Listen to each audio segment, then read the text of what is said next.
Hi people, welcome to our channel Dhanya Tej. మనం ఈరోజు ఈజీగా టేస్టీగా నార్మల్ రైస్తో కుక్కర్లో పాలకూరకు మష్రూమ్ బిర్యానీ చేద్దాం. మిక్సర్ జార్ తీసుకొని 10 పచ్చిమిర్చి వేసుకోవాలి, తొట్టిమలు తీసి వేసుకోవాలి.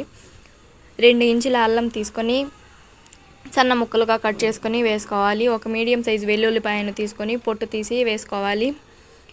వేసుకొని బరకగా మిక్స్ చేసుకోవాలి. ఒక పెద్ద కట్ట పాలకూరకు తీసుకొని కడిగి పక్కన ఉంచుకోవాలి.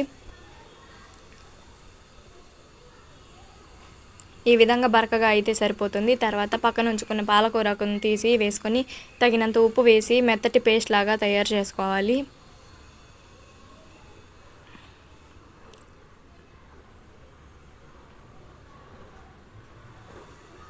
ఈ విధంగా మెత్తటి పేస్ట్ అయితే సరిపోతుంది. మష్రూమ్ని కడిగి ఒక్కొక్క మష్రూమ్ని 4 ముక్కలుగా కట్ చేసుకొని పక్కన ఉంచుకోవాలి. 5 టమాటాలను తీసుకొని సన్న ముక్కలుగా కట్ చేసి పెట్టుకోవాలి. పుదీనా 1/2 కప్పు పెరుగు తీసి పక్కన ఉంచుకోవాలి. కొత్తిమీరను తీసుకొని సన్నగా తరిగి పక్కన ఉంచుకోవాలి. 2 గ్లాసుల బియ్యం తీసుకొని అరగంట సేపు నీళ్ళలో నానబెట్టుకోవాలి. కుక్కర్ పెట్టి ఫ్లేమ్ హైలో పెట్టి 3 స్పూన్స్ ఆయిల్ వేసి ఆయిల్ వేడెక్కనివ్వాలి. ఆయిల్ వేడెక్కిన తర్వాత లవంగాలు, దాల్చిన చెక్క, బిర్యానీ ఆకు, బిర్యానీ పువ్వు, స్టార్ పువ్వు 2, జీలకర్ర, సోంపు వేసుకొని కొంతసేపు వేయించాలి. జీలకర్ర సోంపు హాఫ్ స్పూన్ వేస్తే సరిపోతుంది. వేగిన తర్వాత కట్ చేసి పక్కన ఉంచుకున్న 2 మీడియం సైజు ఉల్లిపాయలు వేసి వేయించుకోవాలి. ఉల్లిపాయ గోల్డెన్ బ్రౌన్ కలర్ వచ్చే వరకు వేయించాలి.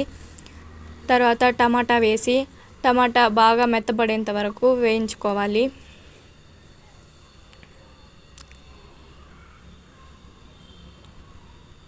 టమాటా ఈ విధంగా మెత్తబడితే సరిపోతుంది. 1/2 కప్పు పెరుగు వేసి పుదీనా, కొత్తిమీర వేసి కలిపి కొంతసేపు ఉడికించాలి.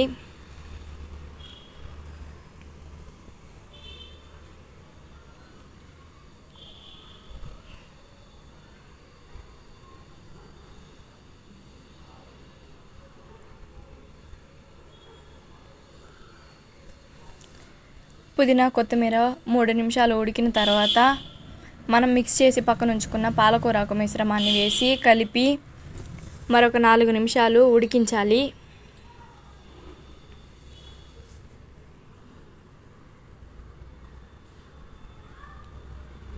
నాలుగు నిమిషాలు ఉడికిన తర్వాత మష్రూమ్ ముక్కలను వేసి బాగా కలపాలి.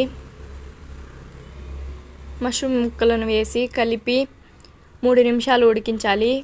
ఉడికించడం వల్ల మష్రూమ్కి అన్ని ఫ్లేవర్స్ బాగా పడతాయి. తర్వాత అరగంట నానబెట్టుకున్న రైస్ వేసి కలుపుకోవాలి. రైస్ వేసి కలపడం వల్ల ఫ్లేవర్స్ అన్నీ రైస్కి బాగా పడతాయి. 2 గ్లాస్ రైస్ తీసుకున్నాం కాబట్టి 4 గ్లాస్ వాటర్ వేస్తే సరిపోతుంది. పాలకూరకు వాటర్ ఉంది కాబట్టి చూసుకుని వేసుకోవాలి. 3 విజిల్ వచ్చే వరకు హై ఫ్లేమ్లో వదిలేస్తే టేస్టీ పాలకూరకు మష్రూమ్ బిర్యానీ నార్మల్ రైస్తో రెడీ అవుతుంది. రైస్తో రెడీ అవుతుంది. సూపర్గా ఉంటుంది.